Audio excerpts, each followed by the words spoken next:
It's time for Security Now. Steve Gibson is here. So, a mistake in Windows Update? Steve explains.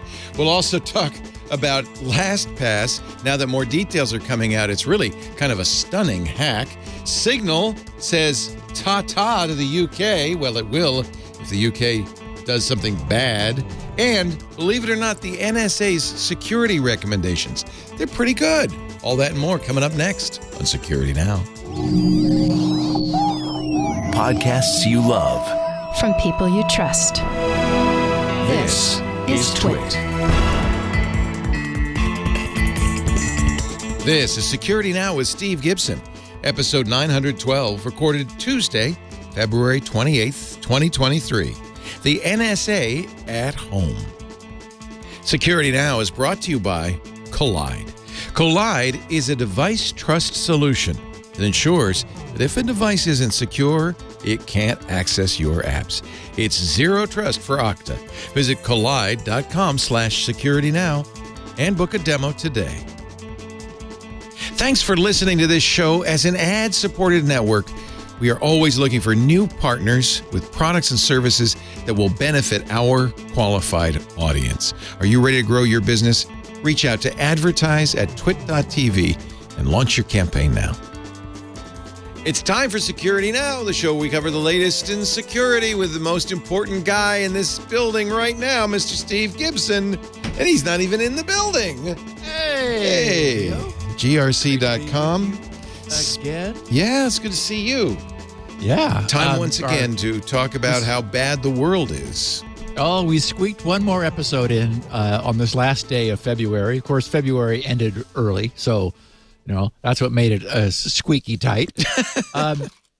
So we've got a bunch of questions in our new style that we're going to answer, and I really do wish that our audience had heard you encounter our picture of the week for the first time. Oh, it's a belly laugh. Wow. It is. Every time I look at it, it cracks me up again. But we're first going to answer some questions. What mistake did Windows Update make last week?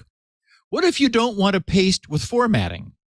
What browser is building in a limited bandwidth VPN? What more did we just learn about LastPass's second breach? What did Signal have to say to the UK about scanning its users' messages? What was just discovered hiding inside the Python package index repository? What proactive move has QNAP finally taken? What disastrous bug did SpinRite's testers uncover last weekend in motherboard BIOSes? What amazingly useful best practices advice has the NSA just published for home users? Answers to all those questions and some additional thoughts will be yours before you know it on this week's 912th episode, still going strong, of Security Now, titled The NSA at Home. Oh, that's going to be interesting. Bring your NSA home with you. Yeah. And that LastPass thing, holy cow, what a revelation. Finally, the gave us some details, and it's not good. Yep. It's bad. It's very bad. I had the feeling, you don't want these bad guys on your tail, because, no kidding. This was a very aggressive attack. They really knew what they wanted, which kind of does not bode well for those of us whose LastPass vaults are now in their hands. Yeah. I mean, they went after him. That wasn't some script kiddie accidentally found him. Anyway, we'll get to that in a second. But first, a word from our sponsor and some really good folks I'm big fans of, Collide, Kolide. It's a device trust solution that ensures that unsecured devices can't access your apps. This is the kind of thing, honestly, LastPass probably should have had. Collide has some big news. If you are an Okta user, I know you know Okta, we use it, Collide can get your entire fleet to 100% compliance. Wait a minute. I think I better explain that, huh? Collide patches one of the major holes in zero trust architecture, which is device compliance. I mean, This was what bit LastPass. I mean, your identity provider only lets known devices log into apps, right? But just because a device is known doesn't mean it itself is in a secure state. In fact, plenty of the devices in your fleet probably should not be trusted. Maybe they're running on an out-of-date OS version, or maybe they've got unencrypted credentials lying around. Maybe they've got Plex running on them. If a device is not compliant or isn't running the Collide agent, it can't access the organization's SaaS apps or their other resources. Let me say that again. If the device isn't running the Collide agent, it can't get in. The user can't log into your company's cloud apps until they fix the problem on their end. It's that simple. A device, here's an example. If an employee doesn't have an up-to-date browser, it happens all the time. Using end-user remediation helps drive your fleet to 100% compliance, and it's not on you, the IT team. That's what I love about Collide. Collide enrolls your end users on your side as part of your overall defense. They do the work. They get the notification. Your browser needs to update. Here's how we do it. Here's why we do it, and it's done. Without Collide, IT teams have no way to solve these compliance issues. You may not even know, right? Or stop insecure devices from logging in. With Collide, you can set and enforce compliance across your entire fleet. And here, you'll love this, it's cross-platform. Nowadays, it's not unusual. We got multiple operating systems. We got Mac, we got Linux, we got Windows. Collide works on all three. Collide is unique in that it makes device compliance part of the authentication process. So, when a user logs in with Okta, Collide alerts them to compliance issues and says, stop if you've got problems. It prevents unsecured devices from logging in. That's going to make you feel a lot better. Frankly, there's a number of cases where this would have made me feel a lot better, like, well, we'll talk about it a little bit later. Collide is security you can feel good about because Collide puts transparency and respect for users at the center of their product. To sum it up, Collide's method means fewer support tickets, less frustration from your users, and most importantly, 100% fleet compliance. It is a critical part of your Zero Trust network. Collide.com/security now. Learn more. You can book a demo. KOLIDE.com/security now. And we thank them so much for their support. And I strongly encourage you to check out Collide. There's a lot of good stuff in there we don't even have time to talk about. Now, Steve, talking about zero knowledge. Our picture of the week. What we have is a close-up photo that I presume someone took when they were checking out the smoke alarm on the home they just bought, or maybe the apartment they're renting. I don't know. So we've got a first alert smoke alarm in close-up. You can, over on the left, you see the little door you can pull off, probably to change the 9-volt battery and so forth. Anyway, the focus of this picture and the intent of taking a picture of the smoke alarm is that there's a printer on the side is a field where you can indicate the date at which this was installed, because that can be important. Like fire extinguishers have an expiration date. You need to change them out every so often. So this says installed on : and then there's an underline where clearly you're intended to indicate the date of installation. What we have instead written here is installed on the ceiling. Oh, that's where it is? That's why I'm on a ladder? Okay, yeah, installed on the ceiling. Where I'm not sure where else you would install it, on the wall? On the floor? I don't. I think, Joe, though, inspection will reveal that it is, in fact, installed on the ceiling. No need to write that down. That's true. Yeah. You're looking at. Yeah. You don't want to leave that field blank. However, maybe maybe it won't work without something written there. So let's see. What could they possibly? What were they installed on? They want me to, it's obvious. They want to know where it was installed. What's it installed on? I had a hard time getting out of high school because of those multiple choice tests. But, oh Lord, installed on the ceiling. Okay, good. Okay. Windows 11, anyone? Yesterday morning, I received the following email from a podcast listener and happens to be a SpinRite 6.1 tester. Jeremy wrote from Texas, "Hi. FYI, about Wednesday of last week, Windows 10 Update offered to update me to Windows 11, even though my HP AIO, that's an all-in-one, does not, he has in caps, qualify because it does not have the latest boot security level. I immediately switched over to grc.com and downloaded In Control and set my PC to stay on Windows 10 22H2 with security updates. When I reloaded Windows Update, Windows 11 was no longer being offered. I thought I was safe from Windows 11, he writes, since I didn't qualify, but I guess not. Just wanted to let you know to combine my efforts with others, if any. It's a reminder to be proactive rather than rely on assumptions. I've invested a lot of muscle memory in Windows 10 and don't think Windows 11 will offer me much. I don't know if it was a momentary glitch in Win Update or a real offer, since I got In Control immediately." And he signed off, regular listener and 6.1 tester, Jeremy in Texas. Well, also yesterday came the news that Microsoft had fixed a bug that was responsible for causing upgrade offers to unsupported PCs. Apparently, the issue came to light last Thursday for Microsoft, and it was quickly resolved, and the fix was then pushed out to affected devices over this past weekend.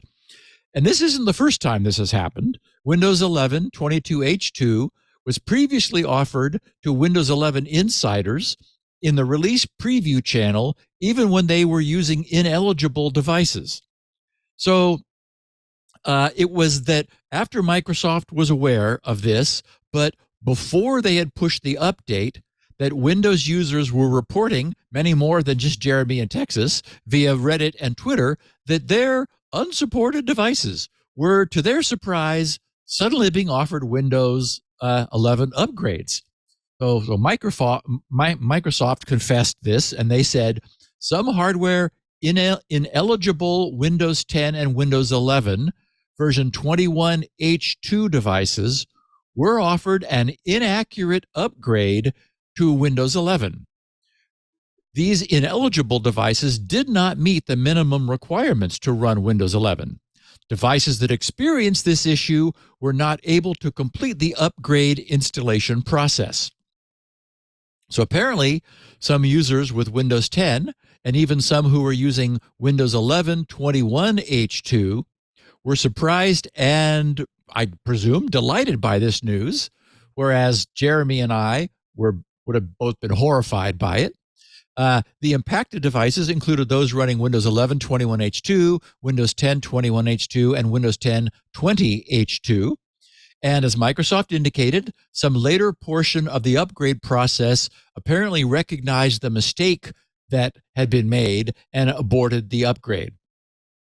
So, and remember that last month, Microsoft announced that it had started a forced rollout of Windows 11 22H2, which is also known as the Windows 11 2022 update, to systems running Windows 11 21H2, which will be approaching their end of support date later this year on October 10th, actually, is when it officially ends in, of course, 2023.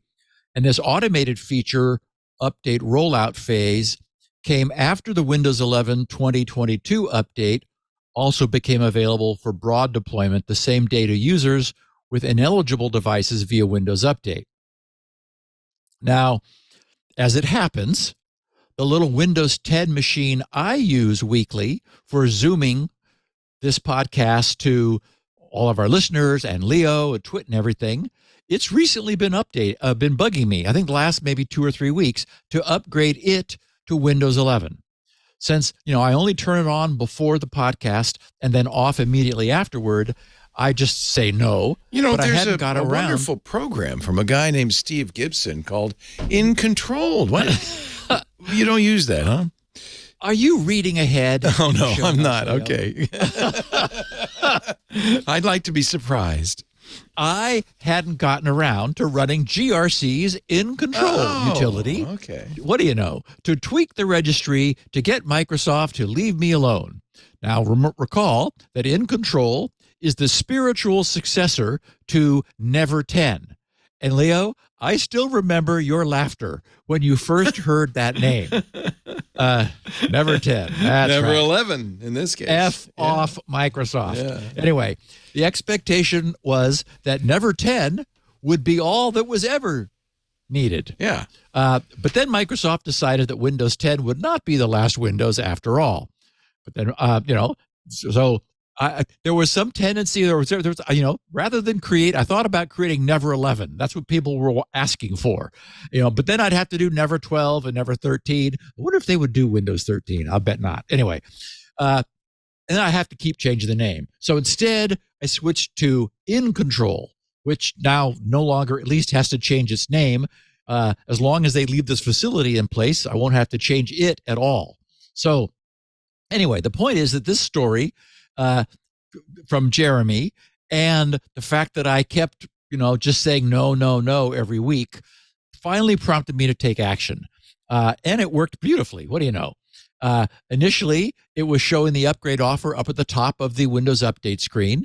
So I ran In Control and told it that I wanted to stay put where I was at Windows 10 22H2. So I clicked the button, it tweaked the registry, and that was that. Then I reran Windows Update, and the offer for Windows 11 was still there since it hadn't refreshed. So I asked Windows Update to recheck for any updates, and that refreshed the screen, and the Windows 11 offer disappeared. And I received what I remembered now when I was originally testing this thing, the little red asterisk notice up at the top of Windows Update, which says asterisk in red. The whole thing's in red. Some settings are managed by your organization, which is, yes, perfect. Leave me alone. So, what we're essentially telling it is that, the higher ups have decided that they're going to be in charge of upgrading. So Microsoft shouldn't be bothering us minions with any of that. So anyway, I just wanted to remind everybody that exists because, as Microsoft has said, they're going to get more insistent about this, and no thank you. Okay.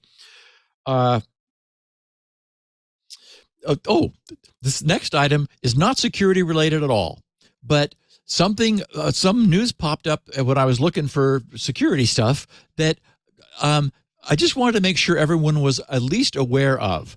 I also have no sense for how large the audience for this might be, but the facility is one of my most used keystroke combinations. It is pasting from the clipboard without formatting. I'm a big user of copy and paste for moving things around, but I almost never want to also copy and paste any of the text formatting of the source text, which may be present when I move it somewhere else to paste it. It's quite annoying when I paste something and it jumps into the appearance that it had, typically not even correctly, when all I want is the textual content itself. I want to lose the text metadata. So finally, a couple of years ago, after several years of annoyance, and I was even doing things like using Windows Notepad as an intermediate stop where, in order to force the dropping of the formatting, I would open Notepad, copy something that had formatting, paste it into Notepad, which can't hold formatting, so it would force it to be lost, and then I would copy that again and paste it into its destination. So I thought, somebody must have fixed this problem. So I went Googling, and I found a slick little utility that I've been using ever since, known as Pure Text. And that's all it does. It sits in my system tray. It allows you to set any combination of shifts and an action key. I use Control-Alt-V rather than just Control-V to perform a non-formatted textual clipboard paste. It's beautiful. Also, you can assign a sound if you want. And I know lots of people don't like sounds. I love sounds. So it makes a nice little clunk sound to just confirm that I got what I wanted. Anyway, I'm mentioning this because Windows Power Tools will completely separately from that, soon be getting a new module called Paste as Plain Text.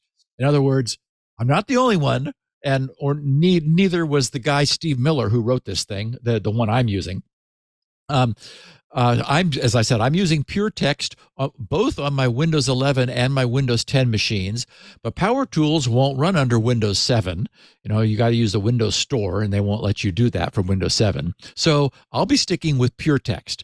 But, for what it's worth, if anyone else has this problem, Windows Power Tools will soon be getting Paste as Plain Text, but SteveMiller.net is the site, and this guy's been writing code since Windows 95. He's got stuff dating from then, still some of it useful, so you might want to just check it out. Anyway, SteveMiller.net.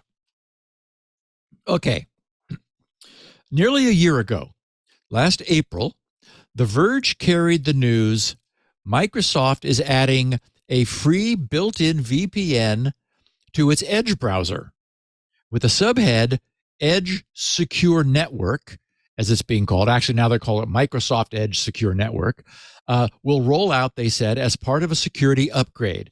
They didn't say when, and it took like 10 months, but it now appears to finally be happening. It's going to be becoming available. 2 days ago, on Sunday, Bleeping Computer posted Microsoft Edge's built-in VPN functionality could soon begin rolling out to all users in the stable channel, with some users already getting access to the feature. And they linked to Microsoft's announcement of this. It was the original posting, and it's one thing's not clear about from a UI standpoint what'll be changing. But so here's what we know about what Microsoft is explaining that they'll be bringing to the Microsoft Edge Secure Network. They said, encrypts your internet connection to help protect your data from online threats like hackers. When using Microsoft Edge Secure Network, your data is routed from Edge through an encrypted tunnel to create a secure connection. Even when using a non-secure URL that starts with HTTP, this makes it harder for hackers to access your browsing data on a shared public Wi-Fi network. We know, of course, that's true, and that's probably the strongest use case for for using a VPN if you're not, using one to dial into your corporate network. Second feature helps prevent online tracking. Right. By encrypting your web traffic directly from Microsoft Edge, we help prevent your internet service provider from collecting your browsing data, like details about which websites you visit. Third, keeps your location private. Online entities can use your location and IP address for profiling and sending you targeted ads. Microsoft Edge Secure Network lets you browse with a virtual IP address that masks your IP and replaces your geolocation with a similar regional address to make it more difficult for online trackers to follow you as you browse. And finally, is free to use. Get 1 gigabyte of free data every month when you sign into Microsoft Edge with your Microsoft account. A few early adopters will be in a data upgrade trial. At the end of their 30-day trial period, the experience will reflect the normal VPN gigabyte limits. I don't know what that last sentence meant. Okay, but not surprisingly, my Edge browser doesn't have it yet. I'm not in any advanced bleeding edge mode, but under Edge's main menu, near the menu's bottom, you'll find current entries for read aloud and then more tools. And assuming that Edge's UI hasn't changed since this posting was last updated, and the rest of it does look the same, there will appear a new secure network entry in between read aloud and more tools. The other piece of interesting news is that this is being done in affiliation with our friends at Cloudflare. Microsoft wrote, Microsoft Edge Secure Network is a service provided in partnership with Cloudflare.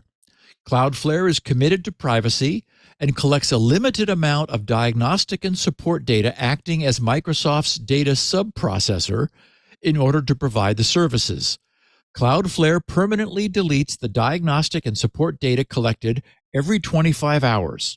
Now, they didn't say that Microsoft doesn't collect it and retain it. We don't know, but they are saying Cloudflare's not keeping it, and presumably Microsoft is not either. They said to provide access, we store minimal support data and access tokens, which are only retained for the duration of the required service window. A Microsoft account is required to access Microsoft Edge Secure Network and is retained to keep track of the amount of Microsoft Edge Secure Network data that is used each month.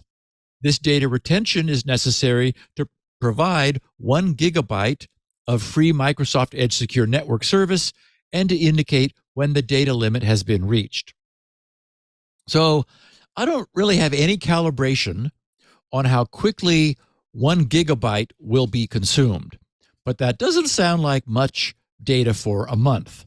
I checked my phone, which I don't use very much for any heavy work because I'm always sitting in front of a computer, and I have the small Verizon plan, which is limited to 2 gigabytes a month. As I said, I'm not doing much with my phone. Turns out I've used less than 0.3 gigabytes per month for the past 3 months. So I'm not a heavy data user on my phone. I expect that this might be something that's used sparingly and only when necessary. And, you're not going to watch movies over your 1 gigabyte of free Microsoft Edge VPN data. Their UI does have a bytes used per so far this month meter, so it'll be possible to track one's usage and get a sense for how it's going and whether you need to scale back and so forth. Anyway, overall, this seems like a useful and welcome feature. It's limited, but it's free, and you just need to be logged into Edge or Microsoft through Edge, which I imagine Edge users would be. So it'll be there in a pinch. Okay, LastPass incident update. Yesterday, LastPass provided by far more detail about that second, more devastating attack that they suffered. And that's, of course, the one that inspired the Leaving LastPass podcast, and the one that followed that was just titled the numeral 1, when we found out that that's what iteration counts in some cases had been left at. And I have to admit that the forensics which were presented were impressive. This doesn't forgive them in any way from screwing up in the several other ways that we know they did. But as far as forensics examinations go, it's impressive. It's easy to tell a story in retrospect. But as I'm describing what they have determined actually happened, imagine figuring this out. That's, again, I said, as I said, it's impressive. So I have a link to the incident details. I'm not going to cover all of it because it goes into way more detail than we need. But what they wrote was, LastPass has now learned and explained to us, they said, to access the cloud-based storage resources, notably S3 buckets, which are protected with encryption, the threat actor needed to obtain AWS access keys and the LastPass-generated decryption keys. The encrypted cloud-based storage devices house backups of LastPass customer and encrypted vault data, right? And that's what got away from them. They wrote, as mentioned in the first incident summary, certain LastPass credentials stolen during the first attack were encrypted, and the threat actor did not have access to the decryption keys, which could only be retrieved from 2 locations. First, a segregated and secured implementation of an orchestration platform and key value store used to coordinate backups of LastPass development and production environments with various cloud-based storage resources. That's the first place where the keys were, or a highly restricted set of shared folders in a LastPass password manager vault that are used by DevOps engineers to perform administrative duties in these environments. Okay, they said, Due to the security controls protecting and securing the on-premises data center installations of LastPass production, the threat actor targeted one of the 4 DevOps engineers who had access to the decryption keys needed to access the cloud storage service. This was accomplished by targeting the DevOps engineer's home computer and exploiting a vulnerable third-party media software package which enabled remote code execution capability and allowed the threat actor to implant keylogger malware. The threat actor was able to capture the employee's master password as it was entered after the employee authenticated with multi-factor authentication and gain access to the DevOps engineer's LastPass corporate vault. The threat actor then exported the native corporate vault entries and content of shared folders, which contained encrypted secure notes with access and decryption keys needed to access the AWS S3 LastPass production backups, other cloud-based storage resources, and some related critical database backups. So yes, Leo, as you gasped, this was quite an attack. I mean, and I saw a rumor that it was Plex, that it was a flaw, or they thought it might be a flaw in Plex, which this engineer had been running. So this was a very sophisticated attack. I mean, not just targeted, but they were rooting around in this guy's machine and able to find another flaw. Yep. And of course, Plex is a media software package, so that tracks with that rumor that you heard. Yeah. Yeah. And it was online because people often put their Plex servers on the public internet. So that's therein lies your problem, right? So as I'm reading this, I'm thinking, wow, no one wants these guys on their tail. No kidding. Because wow. Okay, so listen to the steps LastPass has since taken in an effort to recover from this attack. Well, they should get Collide is the first thing they should do. Yeah. Okay, go ahead. Yeah. Remember how last week I was talking about how difficult it would be to ever be able to trust anything ever again? Yeah. So they wrote, Zero trust. As we progress through incident response and as part of our ongoing containment, eradication, and recovery activities related to the second incident, we have performed the following actions with additional work currently being accomplished in scoping and planning. In other words, they're not even done yet as of yesterday.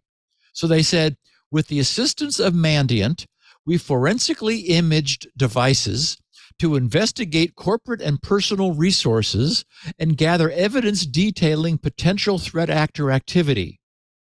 We assisted the DevOps engineer with hardening the security of their home network and personal resources.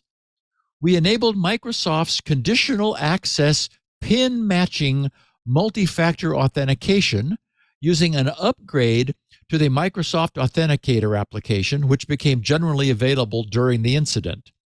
We rotated critical and high privilege credentials that were known to be available to the threat actor. Well, okay, good.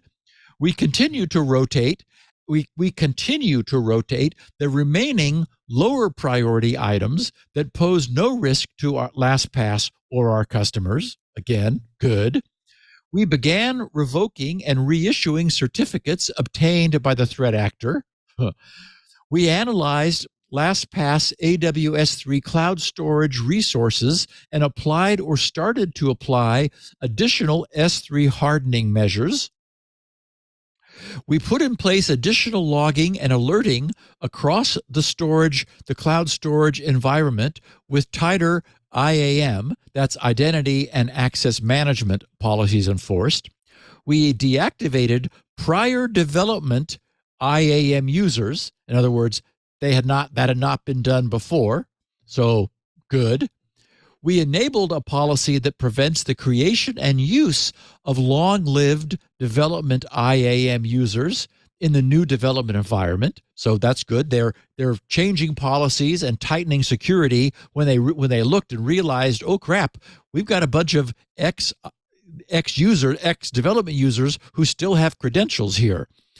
Then they said we rotated existing production service IAM user keys, applied tighter IP restrictions, and configured policies to adhere to least privilege.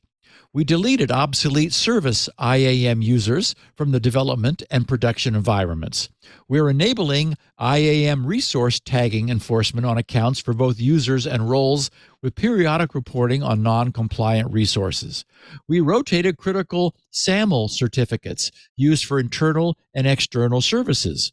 We deleted obsolete/unused SAML certificates used for development services or third parties. And again, that hadn't been done previously. Good that they did it.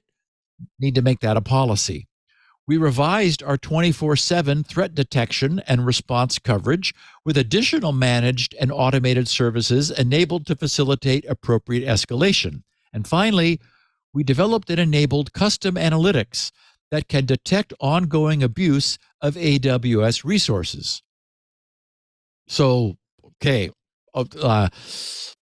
it's evident that things are way better now than they were before, which, that's always sort of been the double-edged sword of this is, do you trust better somebody who's learned from their mistake?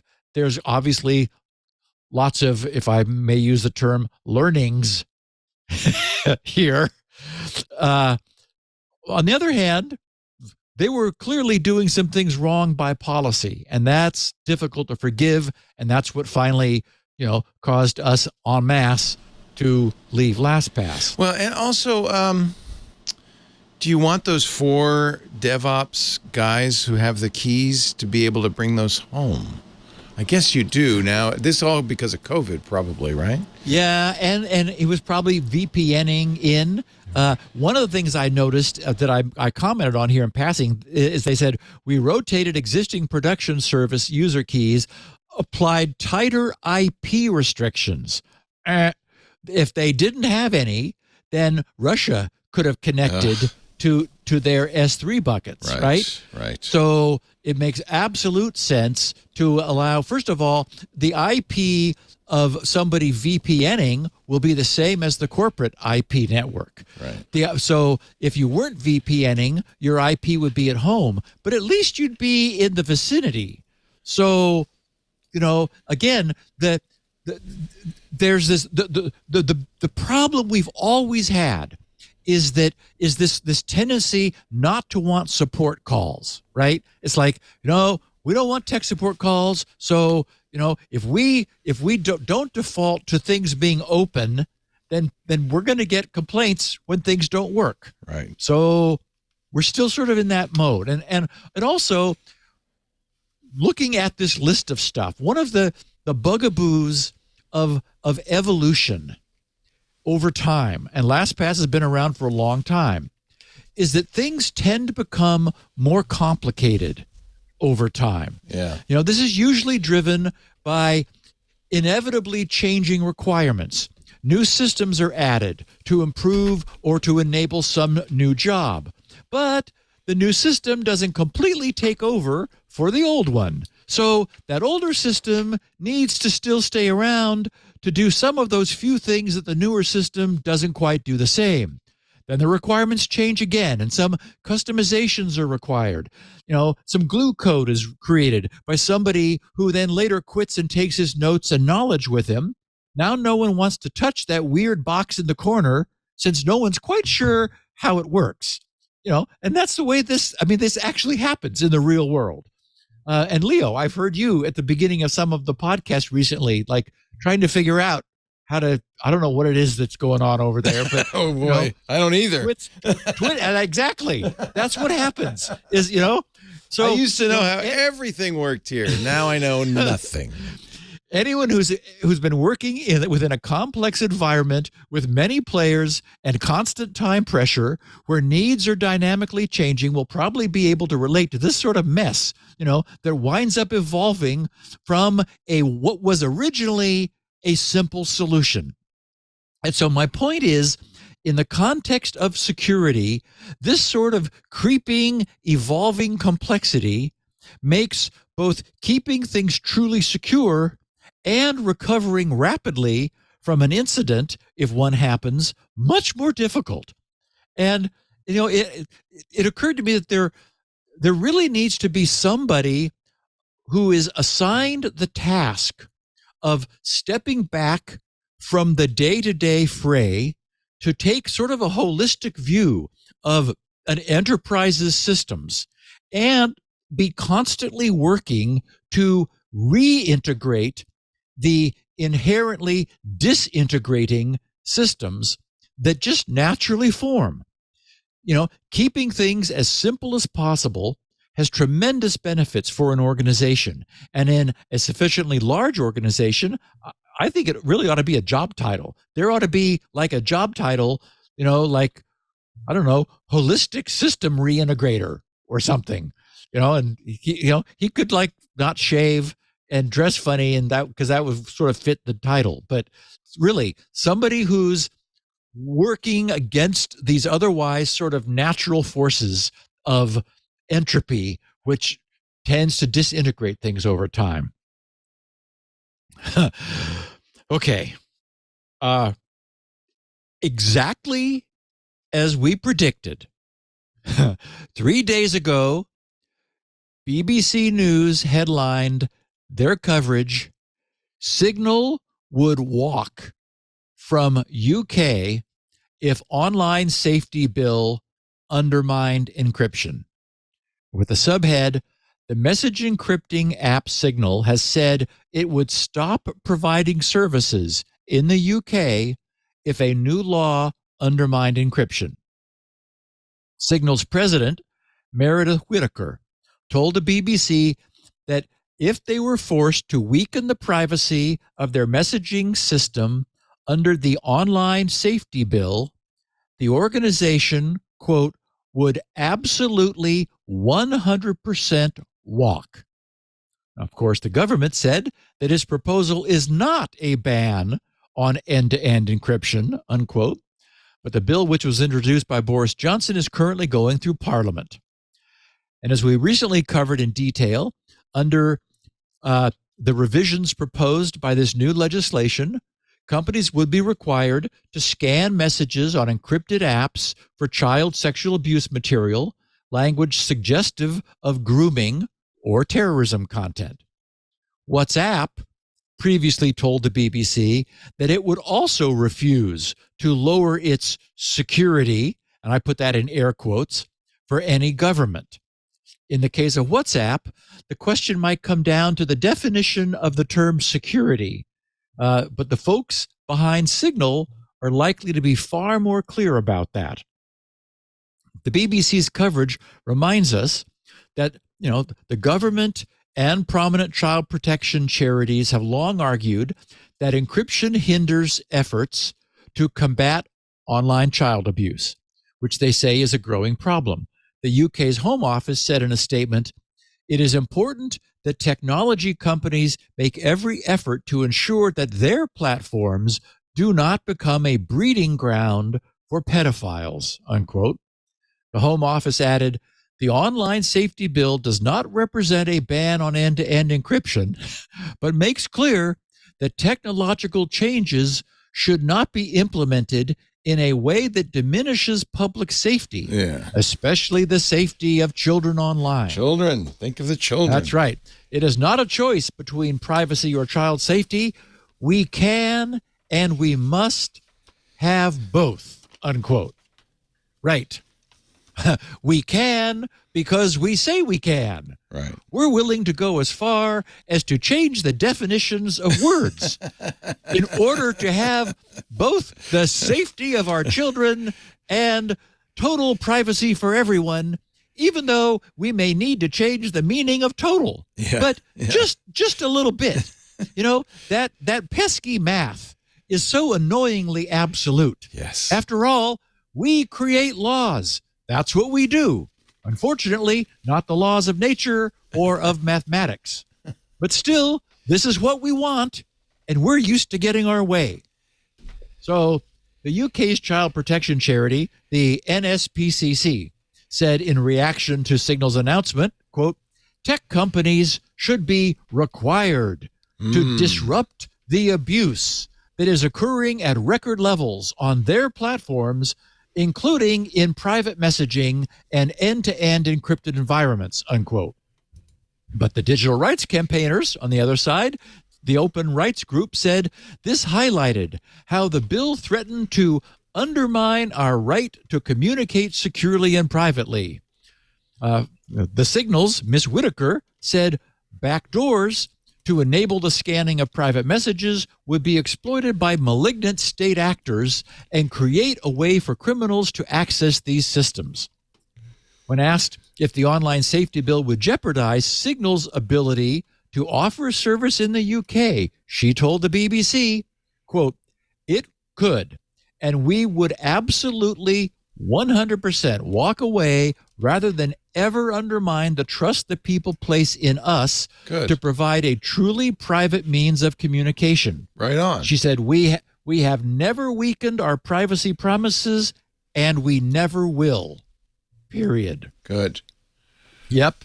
Matthew Hodson, chief executive of Element, a British secure communications company, said that the threat of mandated scanning alone would cost him clients.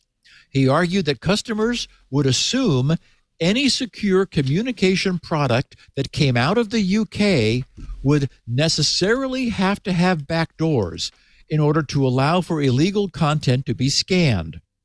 Matthew added that it could also result in a very surreal situation where a government bill might undermine security guarantees given to customers at the Ministry of Defense and other sensitive areas of government. He said that his firm might have to cease offering such services. And that raises a great point. Would the most sensitive users within the government also be consenting to having all of their communications intercepted, scanned, and possibly forwarded to a central clearinghouse for human oversight? That seems unlikely. As for child safety signals, Ms. Whitaker said, quote, there's no one who doesn't want to protect children. Some of the stories that are invoked have been harrowing. When asked how she would respond to arguments that encryption protects abusers, Ms. Whitaker pointed to a paper by Professor Ross Anderson, which argued for better funding of services working in child protection and warned that, quote, the idea that complex social problems are amenable to cheap technical solutions is the siren song of the software salesman. Unquote. Wow. Yeah.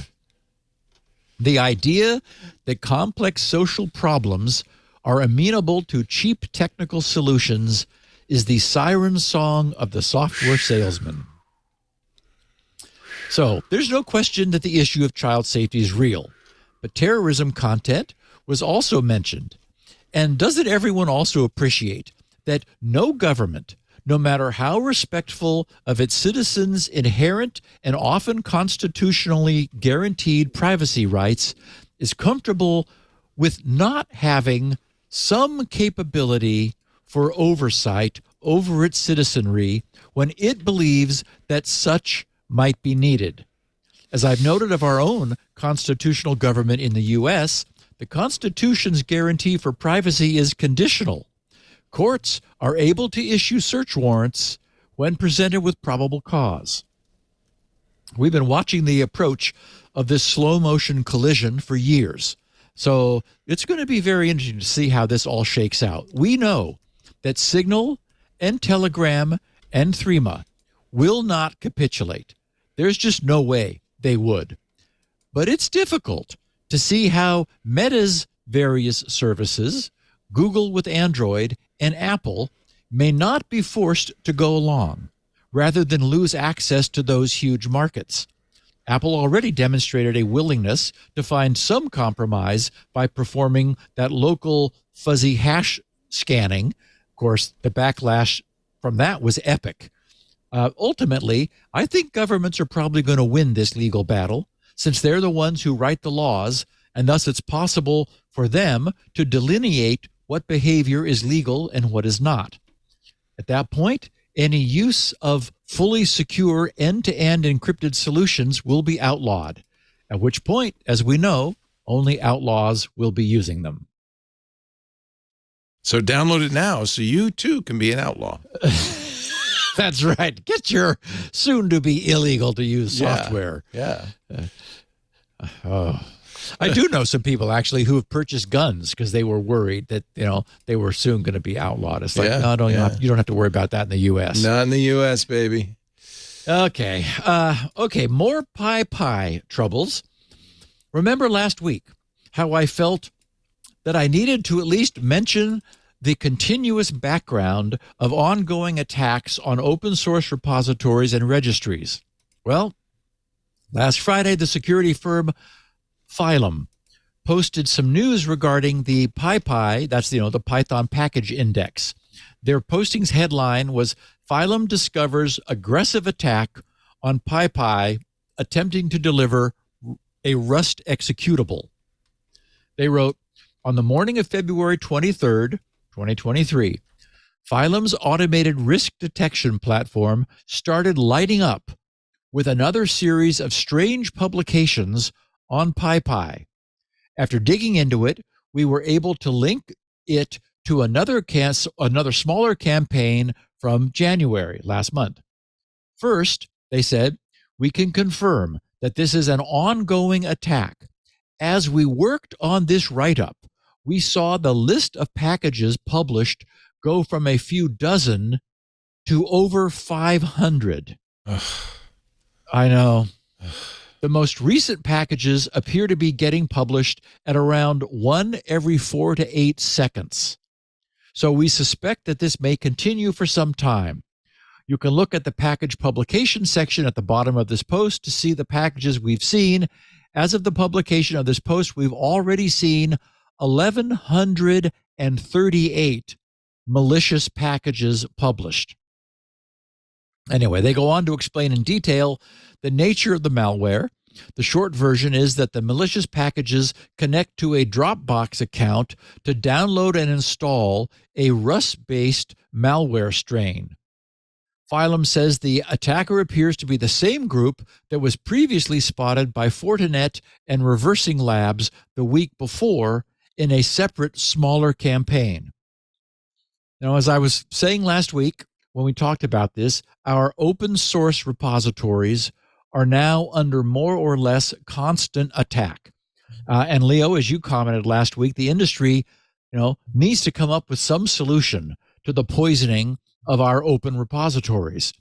The only solution I can see is a future where internet identity and reputation can be rigorously established and verified. And I know people love the freedom of using synthetic online identities and monikers, and I think that's 100% fine, so long as they don't also want the benefits that accrue from being known and trusted. At least at the moment, it's unclear how it's possible to have both. At the moment, we have neither. So, again, I just, we want this stuff to be open, but, why we can't have nice things. In the interest of giving credit where it's due, the often in the doghouse Taiwanese hardware vendor QNAP, right? The manufacturer of the always apparently in trouble NAS devices, which are exposed to the internet, on Friday, announced the launch of its own bug bounty program. Yay. Vulnerabilities relating to QNAP operating systems, applications, and cloud services are all in scope, and rewards can go up to US $20,000. They do still need to find some way of keeping their devices patched when problems are found. But as we've just seen with VMware, they're not alone in having that problem to solve. I think that tomorrow's systems, that is globally, one way or another, are all going to have to phone home, just as our consumer operating systems have all been doing for some time. And there will either have to be an autonomous upgrade and reboot facility or some reliable notification path to the device's administrators. This problem needs to get solved.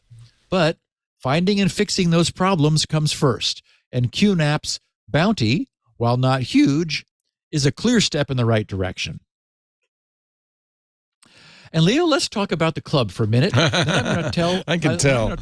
Yeah, I need know to take a break. I know when you get a little break. thirsty. Yeah. And then we're going to talk about an unbelievable bug, which we have found in motherboard BIOSes, which is going to necessitate a change in SpinRite. Wow. And then we're going to talk about what the NSA tells us we should do at home. Okay. And of course, for those of you in the club, this will be merely a thank you and back to Steve. The rest of you, I want to give you a little pitch. One of the reasons people join the club is because you don't get any ads, including this ad. They're all cut out, so you just get the content of the show. And the reason we do that is if you pay us $7 a month, we don't need to sell ads. We don't need to sell your attention. And I think that's a fair trade, but that's not all you get with Club Twit. You also get access to one of the best social networks ever, the Club Twit Discord. Inside our Discord are all, thousands of other Club Twit members. Sure, they're talking about the shows when the shows are on. There's a Security Now segment or section on the Discord. But there's also sections on anime and comic books and cars, travel, photography, coding, everything that our smart and interesting audience is interested in.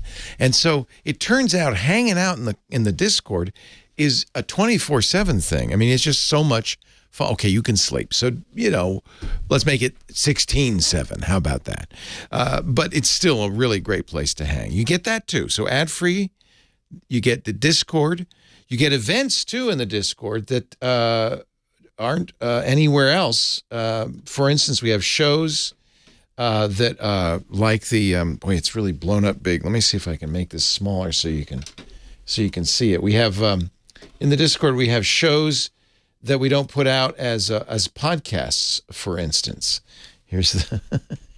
I don't know what's going on there, but we have animated GIFs, which really make the Discord a lot of fun. But we should put out shows that are not podcasts, like Micah Sargent's Hands on Macintosh, Hands on Windows with Paul Thurrott, the Untitled Linux Show. We have a lot of events that our community manager puts together, Mr. Ant Pruitt. For instance, Ant has got a Ask Me Anything on Thursday with our car guy, Samable Samad. So I know a lot of you would be interested in that. Stacy's Book Club every other month. This month, it's going to be the Sea of Tranquility. Actually, it's in April. Also coming in April, an Inside Twit with Victor Bognot, one of our great editors. Alex Wilhelm, you know him from TechCrunch and his many appearances on Twit. Will be doing an Ask Me Anything in May. And from Floss Weekly, Sean Powers will be doing an Ask Me Anything. But there's more events coming all the time. That's mean. If that's as if that weren't enough, there's also the Twit Plus feed, which contains before and after show conversations, little tidbits and twits and all sorts of stuff. You're also supporting, and this maybe is the most important thing you're doing when you give us your $7, you're supporting everything we do. There's only one ad in this show. There was only one ad in MacBreak Weekly. That's barely break even, might not even be break even. It's expensive to run this network and to give you all this great content. And if you appreciate it, I'd appreciate it if you'd support us. Podcast advertising is falling off a cliff. Don't know why. It's not just us. It's everybody. NPR had to lay off 30% of its, 10% of its staff because they lost $300 million in podcast advertising last quarter. We don't want to do any layoffs. And if you join the club, we won't have to. Go to twit.tv/clubtwit. It supports what we do. If you can't afford it, I understand completely. We've still got all the free programming this show, ad supported as always. But if you like what we do and you want to keep it going, you want to hear new shows we launched this week in Space in the Club and then put it out in the public, this is the best way, the only way forward, I think, at least for the next few years, probably forever. Podcasting needs the support of its listeners, people like you. We right now, we have, I think, 7,000 club members out of 700,000 unique listeners every month. That's 1%. I'd like to do more. Maybe get it to 3, 4, 5%. That means you. twit.tv/clubtwit. We have corporate memberships as well, if you want to get your company involved. twit.tv/clubtwit. And I thank you so much to all of our club members because your help has really made a lot possible with Twit. And we want to keep going. We've been doing this for, 18 years now. We're in year 18, so coming up on 19. I'd like to make it to 20. Hey, everybody. Leo Laporte here. I am the founder and one of the hosts at the TWiT Podcast Network. I want to talk to you a little bit about what we do here at TWiT, because I think it's unique. And I think for anybody who is bringing a product or a service to a tech audience, you need to know about what we do here at TWiT. We've built an amazing audience of engaged, intelligent, affluent listeners who listen to us and trust us when we recommend a product. Our mission statement as TWiT is to build a highly engaged community of tech enthusiasts. Well, already your ears should be perking up at that, because highly engaged is good for you. Tech enthusiasts, if that's who you're looking for, this is the place.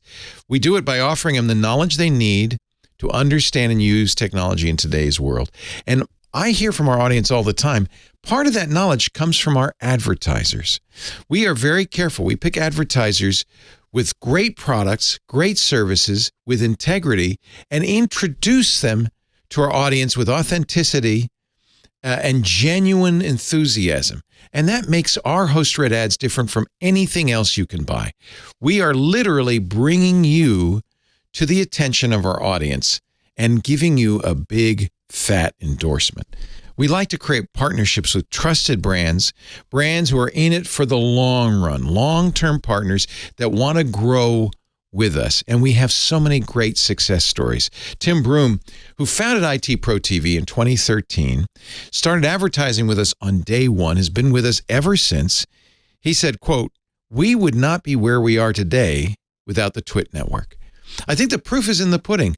Advertisers like IT Pro TV and Audible that have been with us for more than 10 years, they stick around because their ads work. And honestly, isn't that why you're buying advertising? You get a lot with TWiT. We have a very full-service attitude. We almost think of it as kind of artisanal advertising, boutique advertising. You'll get a full-service continuity team. People who are on the phone with you, who are in touch with you, who support you with everything from copywriting to graphic design. So you are not alone in this. We embed our ads into the shows. They're not added later. They're part of the shows. In fact, often they're such a part of our shows that our other hosts will chime in on the ad saying, "Yeah, I love that." Or just the other day, one of our hosts said, "Man, I really got to buy that." That's an additional benefit to you because you're hearing people our audience trusts saying, "Yeah, that sounds great." We always over-deliver on impressions, so you know you're going to get the impressions you expect. The ads are unique every time. We don't pre-record them and roll them in. We are genuinely doing those ads in the middle of the show. We'll give you great onboarding services. Ad tech with pod sites, that's free for direct clients. Gives you a lot of reporting, gives you a great idea of how well your ads are working. You'll get courtesy commercials. You actually can take our ads and share them across social media and landing pages. That really extends the reach. There are other free goodies too, including mentions in our weekly newsletter that's sent to thousands of fans, engaged fans who really want to see this stuff. We give you bonus ads and social media promotion too. So if you want to be a long-term partner, introduce your product to a savvy, engaged tech audience, visit twit.tv/advertise. Check out those testimonials. Mark McCrary was the CEO of Authentic. You probably know him, one of the biggest original podcast advertising companies. We've been with him for 16 years. Mark said the feedback from many advertisers over 16 years across a range of product categories, everything from razors to computers, is that if ads and podcasts are going to work for a brand, they're going to work on Twitch shows. I'm very proud of what we do because it's honest, it's got integrity, it's authentic, and it really is a great introduction to our audience of your brand. Our listeners are smart, they're engaged, they're tech savvy, they're dedicated to our network, and that's one of the reasons we only work with high integrity partners that we've personally and thoroughly vetted. I have absolute approval on everybody. If you've got a great product, I want to hear from you. Elevate your brand by reaching out today at advertise@twit.tv. Break out of the advertising norm. Grow your brand with host-read ads on twit.tv. Visit twit.tv/advertise for more details, or you can email us advertise@twit.tv if you're ready to launch your campaign now. I can't wait to see your product. So give us a ring. Okay.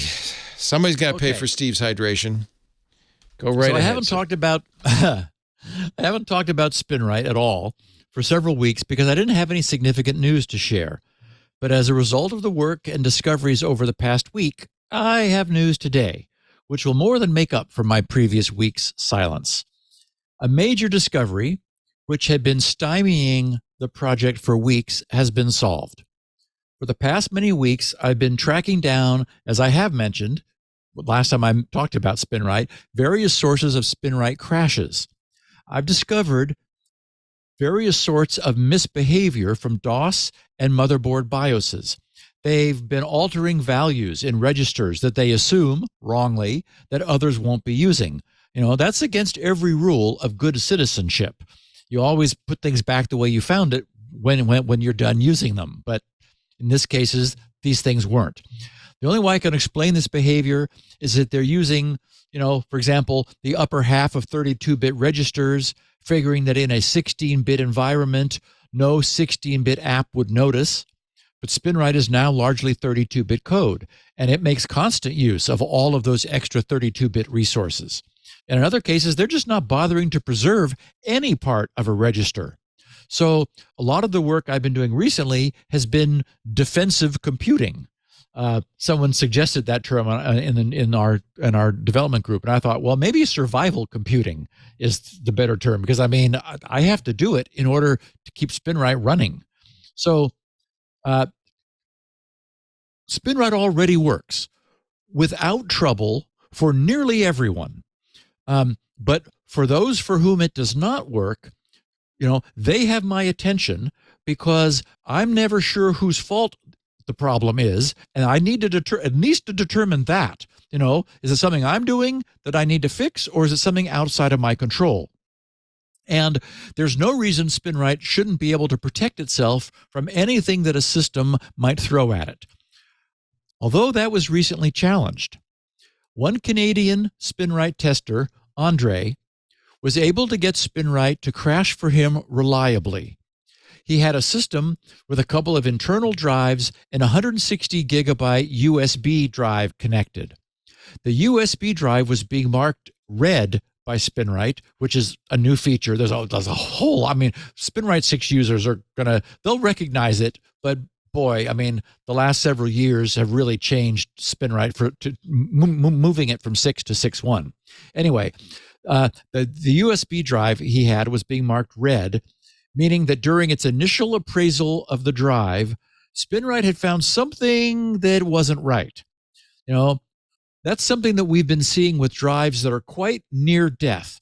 When the user attempts to select the drive for use, they'll receive a pop-up explanation of exactly what's wrong, and when possible, be given the option to proceed to use that drive anyway. But that 160 gig drive was being marked red. That wasn't the problem. The problem was that shortly after enumerating those three drives, SpinRite would intercept its own attempt to execute an illegal x86 processor instruction, an illegal opcode. That should never happen. I don't recall what made me suspicious, but I first asked Andre just to try unplugging that damaged USB drive, and sure enough, no crash. Then, with that drive reattached, I provided Andre with an old school DOS utility called eatmem. EatMem simply consumes some amount of RAM memory and then drops back to DOS. Back in the day, this was used to stress test programs by subjecting them to limited memory situations, but it also has the side effect of changing the location in RAM where DOS will load subsequent programs, since it eats memory from the bottom up. And sure enough, by eating various amounts of memory before running SpinRite, SpinRite's crashing behavior would not occur, or it would occur differently, even with that 160 gig red marked drive connected.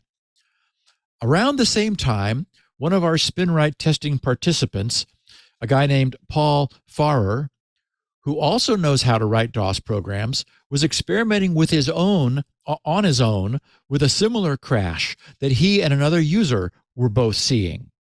That other user had attached a 1 terabyte USB drive to his machine, and it was crashing SpinRite when he tried to run it. Paul hypothesized that the trouble might be caused by SpinRite attempting to read above the 137 gigabyte region of a drive. I have no idea how that occurred to him, but it turned out to be prescient. 137 gigabytes is one of those many size limitations that we as an industry were constantly plagued with during the PC industry's early growth. Over and over and over. I mean, it's almost comical in retrospect. We kept outgrowing every upper limit that we assumed would never be exceeded. The classic story was that the 16-bit Apple II had a maximum of 64 kilobytes of main RAM memory. Yes, 64K of main RAM memory. And when the IBM PC came out with its initial maximum of 640 kilobytes, so exactly 10 times as much as the Apple II, the story was that during a trade show in 1981, Bill Gates said, "We'll never need more than 640K," unquote. Now, today, Bill doesn't recall ever having said that, but, it's apocryphal in the industry. Whether or not he did, although, today it may seem ludicrous, I can easily imagine, having been active in the PC industry back at the time, that it was seemingly reasonable to say that. And that's the point. These were always reasonable seeming limitations because none of us who were in the middle of this could have foreseen what has happened since. The early IDE drives had sizes in the hundreds of megabytes or maybe a few gigabytes, if, like you could get some of those and they were really expensive, like a 4 gig drive. So the designers of those drives repurposed the addressing bits which had been used by the original cylinders, heads, and sectors registers to scrounge up a total of 28 bits that they could use to linearly address the sectors on an IDE drive. This was called LBA, for linear block addressing. The use of those 28 bits to address sectors meant that a drive could have at most 2 to the power of 28 total physical sectors. Since sectors were 512 bytes each, that meant that the maximum size of those 28-bit LBA drives would be 137 gig.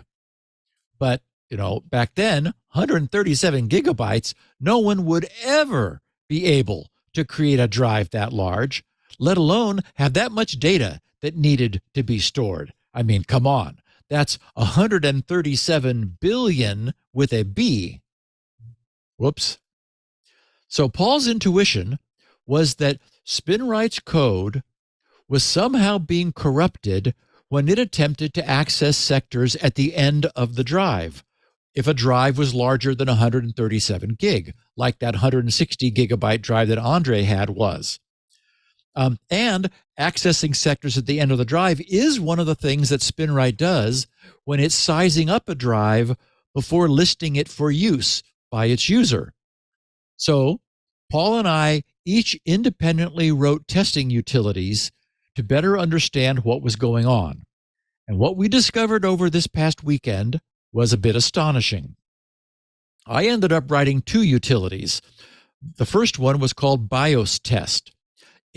BIOS Test first filled all of the system's main RAM memory that wasn't already in use by DOS and the BIOS and buffers and the program itself with a deterministic pseudo-random pattern. Then it simply used the system's BIOS to read several sectors from the front of the drive and from the end of the drive.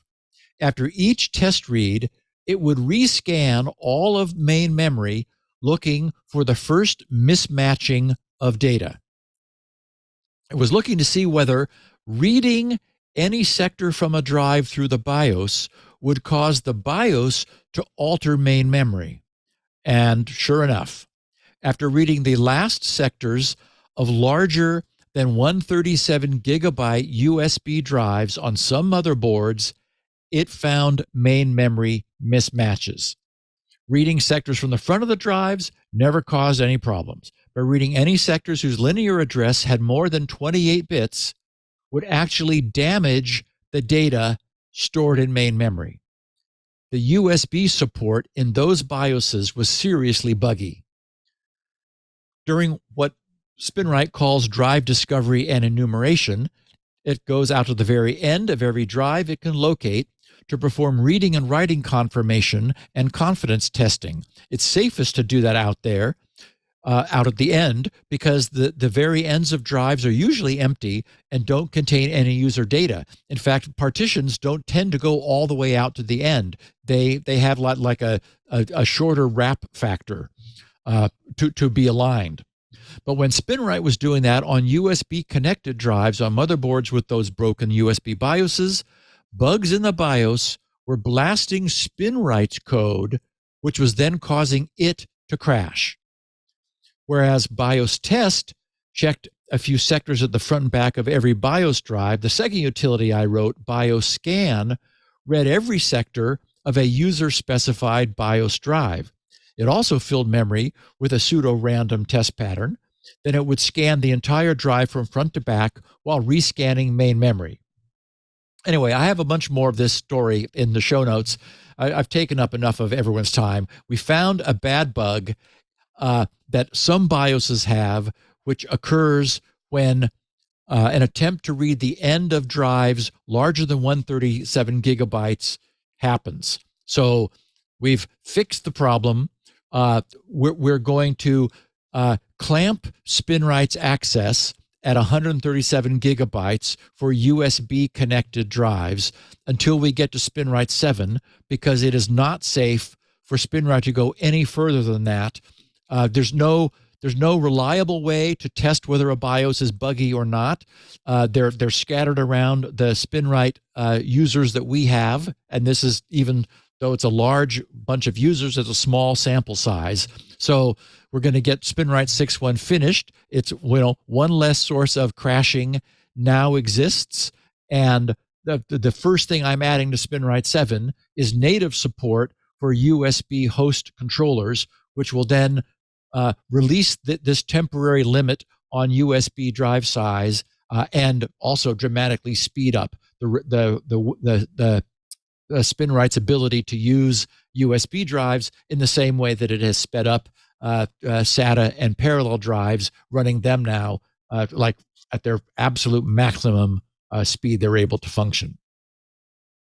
So it was an interesting adventure. With the help of lots of testing, we were able to track down a bizarre problem which has gone unseen in the industry.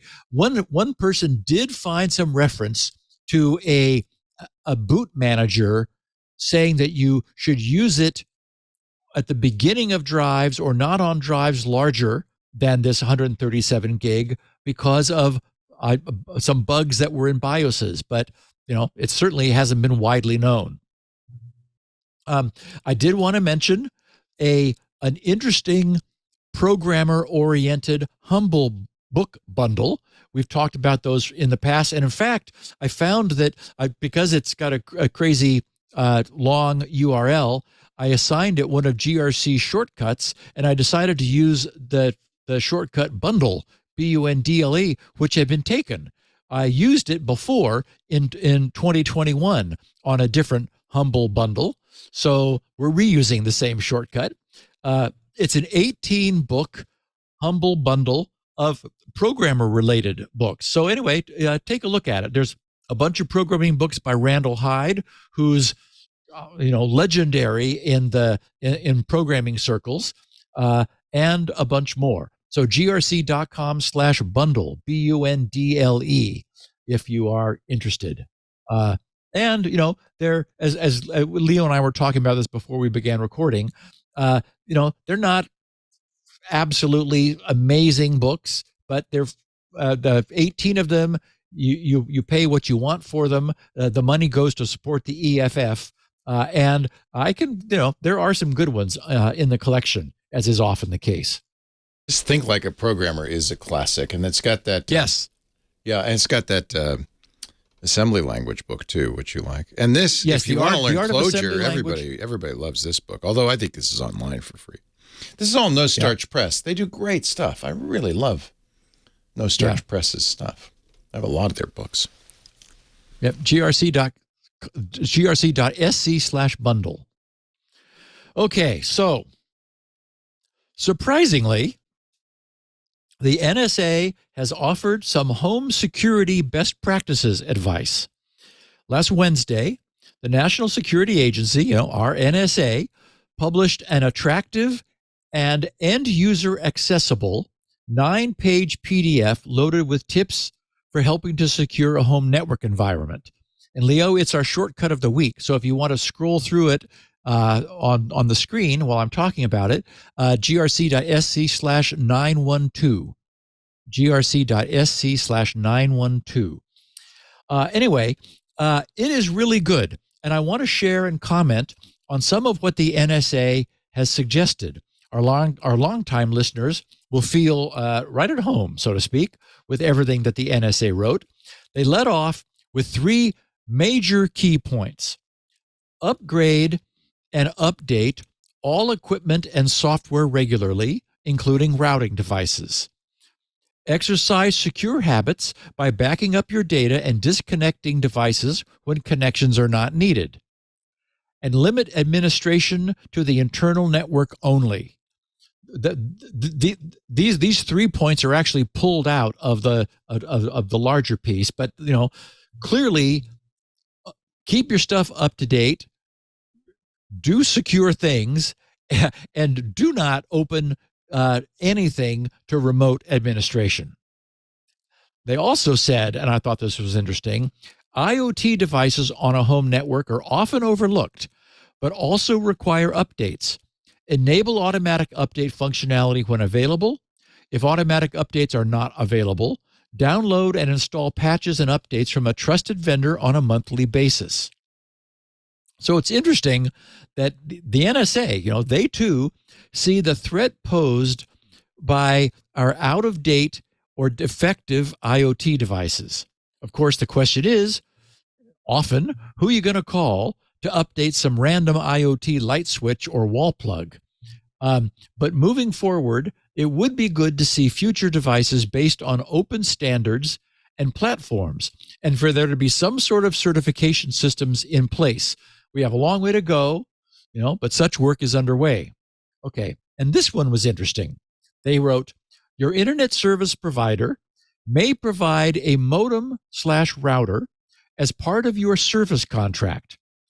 To maximize administrative control over the routing and wireless features of your home network, consider using a personally owned routing device that connects to the ISP-provided modem router. In addition to modem router features, to create a separate wireless network for guests for network separation from your more trusted and private devices. Okay, now that was a little bit surprising. They're saying even if your internet service provider offers a modem router as part of the service package, get your own that you control and manage, and use it to connect your network to the provider's bandwidth. Again, some sound advice.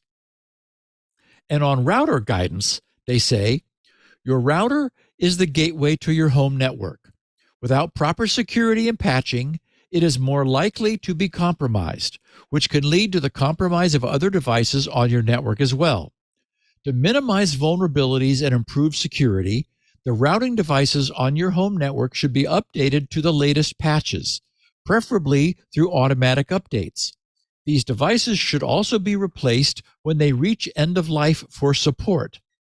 This ensures that all devices can continue to be updated and patched as vulnerabilities are discovered. Okay, how many times have we seen companies explaining that they won't be offering updates to fix known critical remote code execution problems for older devices because they are EOL, end of life. So anyone still using those devices is SOL. And we've often seen inventories of these end-of-life devices still out, exposed on the public internet, and they're never going to get patched. When selecting a router, this suggests an important criteria that's easily overlooked, and that's the active and supported service life that has historically been provided by various competing vendors.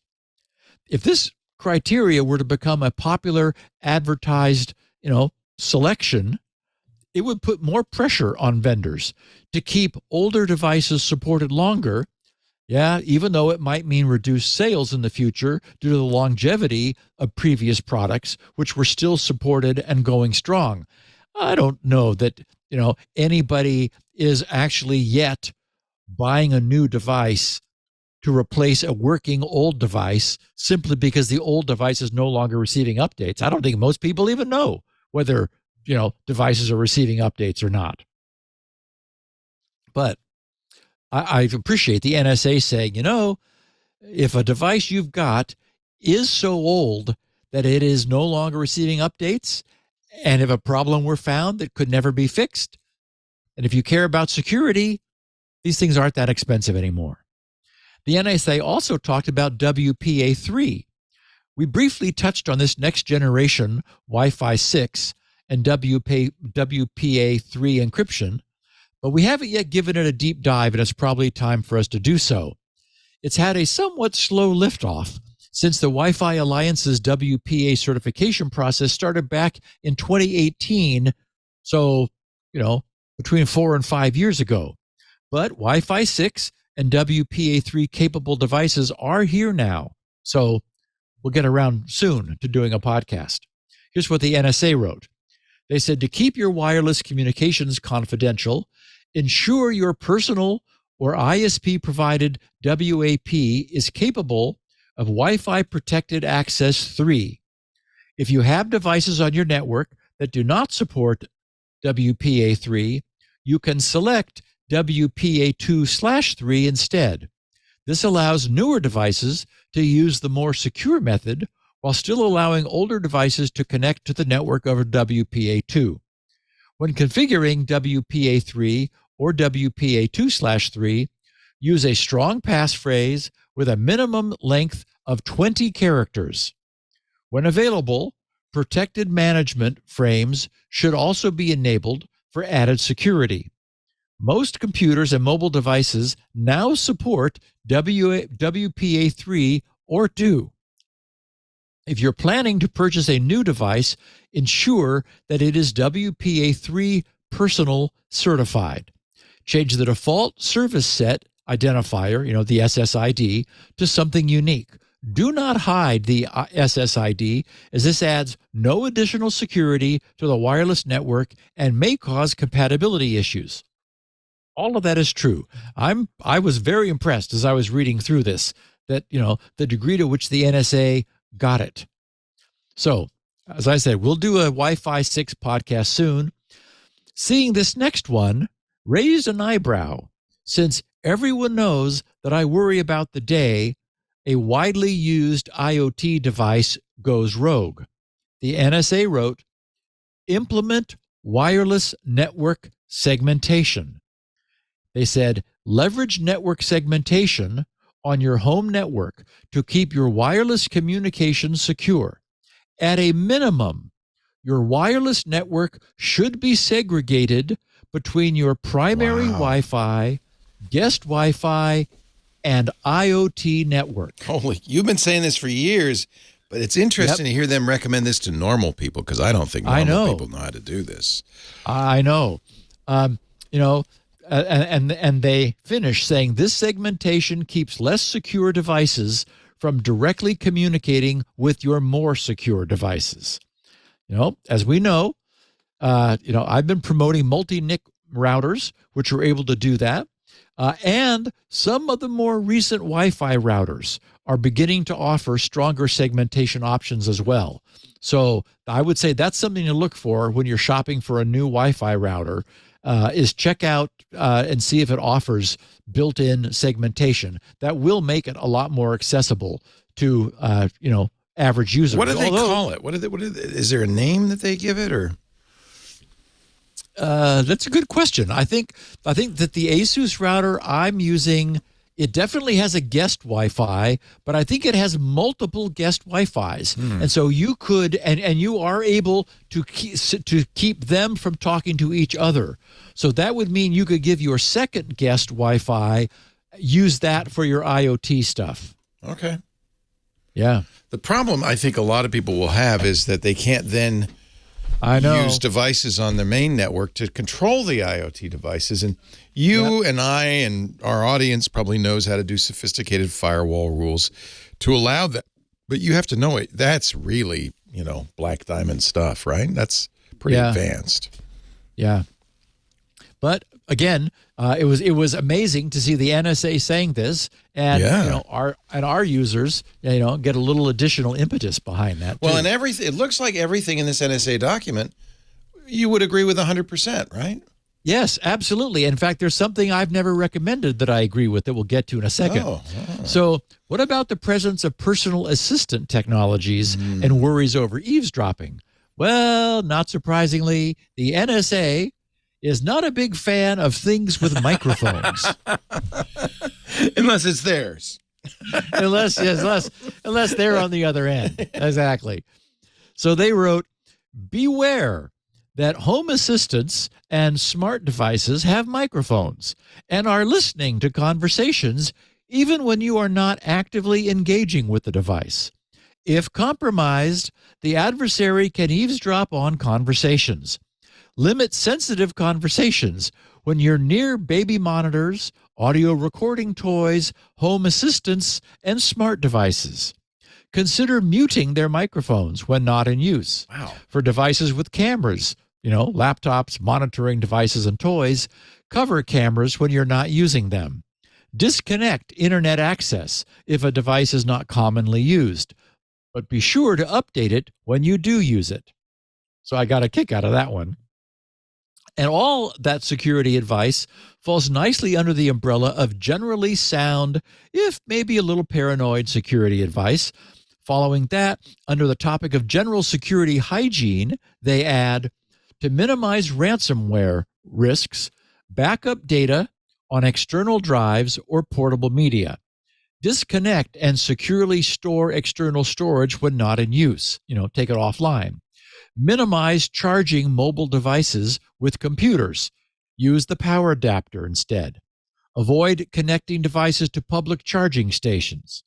Leave computers in sleep mode to enable downloading and installing updates automatically. Regularly reboot computers to apply the updates. Turn off devices or disconnect their internet connections when they will not be used for an extended time, such as when going on vacation. In other words, think security at all times and try to never take it for granted.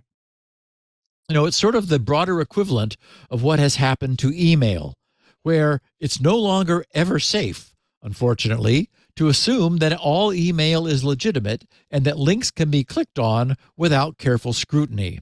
It's a sad state, but it's the state we're in. And everyone knows that I love this one. Limit administration to the internal network only. They said disable the ability to perform remote administration on the routing device. Only make network configuration changes from within your internal network. Disable, this is them, disable universal plug and play. These measures help close holes that may enable an actor to compromise your network. And Leo, I do kind of wonder maybe if they listen to the podcast. And there was one piece of advice that makes sense, but I have never recommended. They said, schedule frequent device reboots. They wrote, to minimize the threat of non-persistent malicious code on your personally owned device, reboot the device periodically. Malicious implants have been reported to infect home routers without persistence. At a minimum, you should schedule weekly reboots of your routing device. Well, that seems a little often, but okay. Smartphones and computers. Regular reboots help to remove implants and ensure security. I mean, it's true, they do. What's interesting about this advice is that, as we know, many forms of malware are RAM resident only. They never write anything to non-volatile media. Some routers are almost never rebooted. So malware authors probably figure that there's no reason to bother writing it to non-volatile memory and arranging to get it to start, where it's a little more visible, in the startup script. And we know that in well-protected environments, writing to disk can trip all sorts of monitoring alarms. And some malware might want to disappear after a reboot so that its larger network of devices can remain hidden. So if it's not necessary for something to survive a reboot, malware might well choose not to. Consequently, indeed, a reboot will permanently flush RAM-based malware from the system.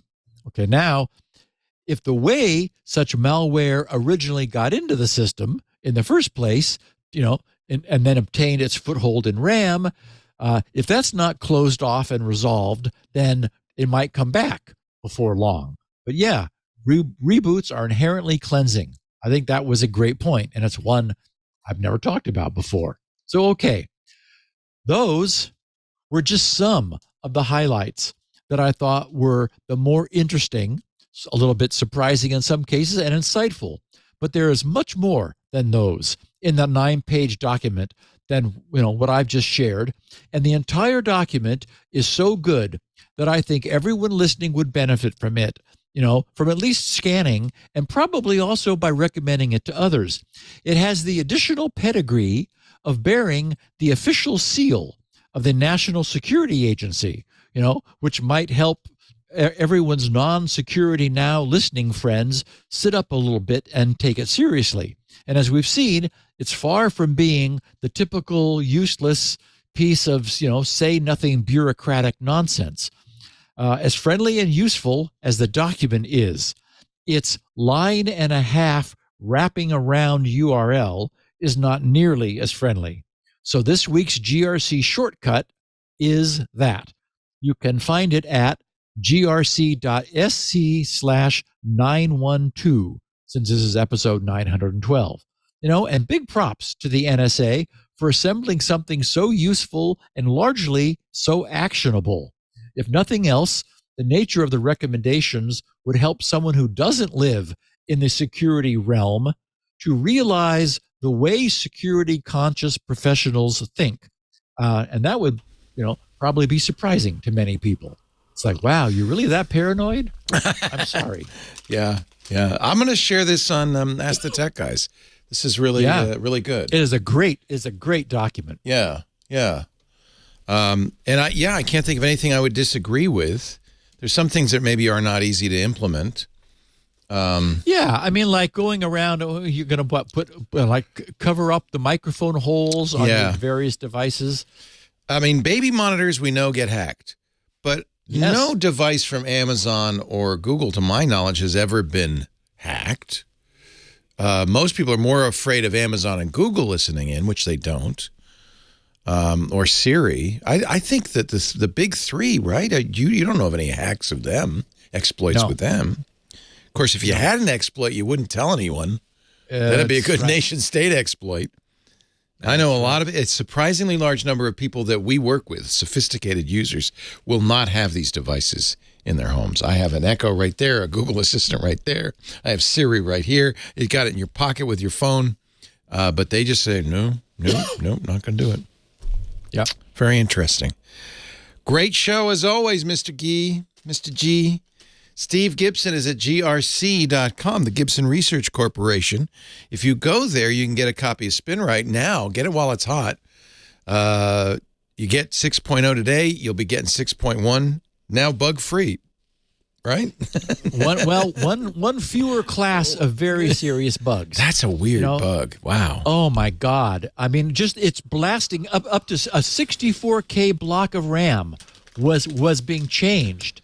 And it's the problem is the fact that it's this 28-bit barrier. We don't know that BIOSes that don't destroy RAM properly address sectors past that. They might be wrapping around back to sector 0 when you go past. So I just decided, out of an abundance of caution, I'm gonna allow SpinRite to work on the first 137 gig of anything you attach by USB, but not past that, because we just can't prove that it's safe. Right. And what that does is that gets SpinRite out the door sooner, and I'm immediately switching to SpinRite 7. I'm going to good. SpinRite.